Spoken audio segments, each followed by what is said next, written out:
Magandang hapon sa inyong lahat.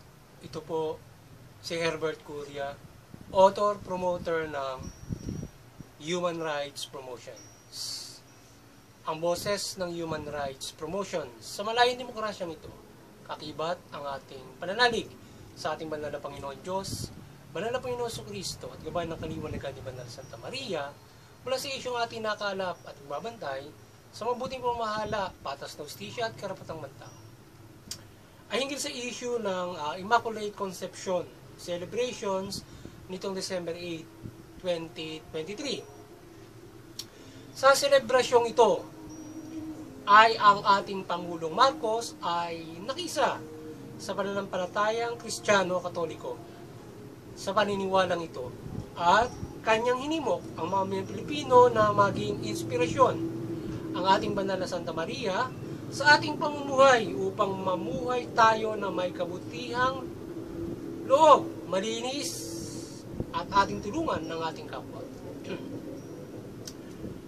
Dalangin ng ating Pangulong Marcos ang gabay ng kalangitan para sa bagong Pilipinas. Yan.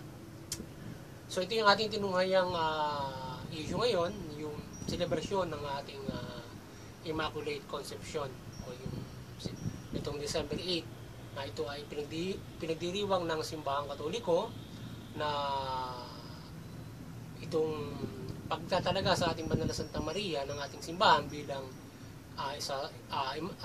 Immaculate Conception o siya ay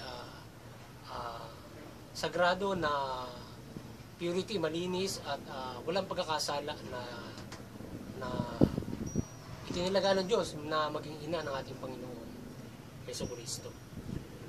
At ang Immaculate Conceptions ay ipinagdiriwang para kilalanin ang ating banal na Santa Maria na ipinanganak na walang kasalanan. Siya ay naging instrumento ng kaligtasang bilang ina ng Panginoong Jesucristo at pagpapalaganap ng mabuting balita. Ang Human Rights Promotions ay mariing sumusuporta sa mabuting pamahala, patas ng hustisya at karapatang pantao. As issue ito ng pagdiriwang ng Immaculate Conception na Simbahang Katoliko ngayong Disyembre 8, 2023 o yung nakaraang December 8 ay nakikiisa tayo sa paniniwalang ito na itinalaga ng ating simbahan.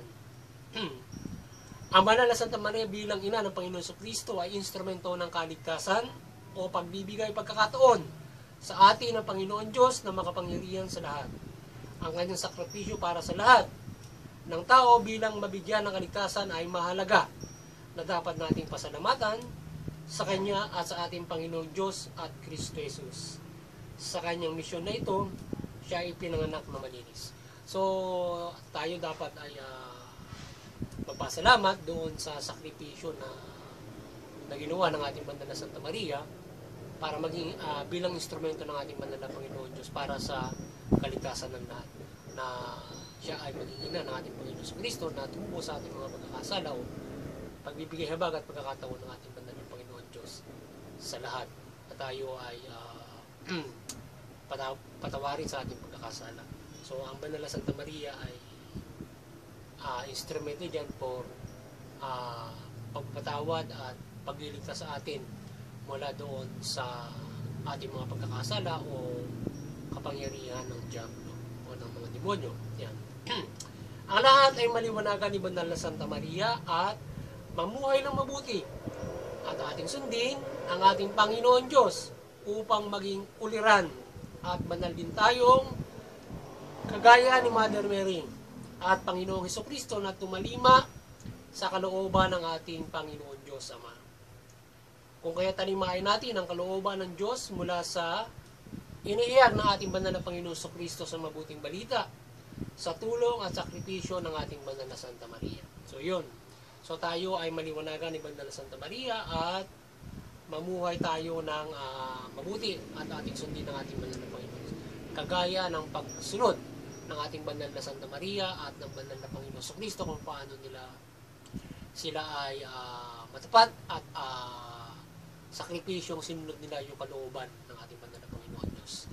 Kaya sundin natin ang ating banal na Panginoon Diyos ang kanyang kalooban mula doon sa inahayag ng ating banal na Panginoon Jesucristo sa atin para ating panaligan at sundin ng ating banal na Panginoon Diyos mula Panginoong Jesucristo sa gabay ng ating banal na Santa Maria. So yun. Ang ating pamahalaan ay patuloy na maliwanagan ni Banal na Santa Maria at mula sa ating Pangulo na nakikisa sa paniniwalang ito ay magabayan ang buong pamahalaan niya at mamahala ng mabuti at matuwid at patas, at ang buong pamahalaan ay mapagbigay ng serbisyo na ayon sa kalooban ng Diyos. So sana patuloy na magabayan itong administrasyong ito at ating pamahalaan sa patuloy na pamamahala nito, at ito ay makapamahala ng mabuti patas para sa lahat, at makapagserbisyo ito ayon sa kalooban ng ating banal na Panginoon. Kanilang gagapin yung kanilang pagtalaga sa kanila bilang nasa pamahalaan ng naayon sa kalooban ng Diyos. Ang pamahalaan at mamamayang Pilipino ay maliwanagan at magkaisa at magtulong-tulong sa patas na pamumuhay sa ating bansa at buong mundo upang umira ng kapayapaan at kasaganaan sa ating bansa at buong mundo. Piliin natin na maiwasan ng pagkakasala upang makapamuhay tayo ng mapayapa at maunlad at walang sinuman ang maabuso at maapi.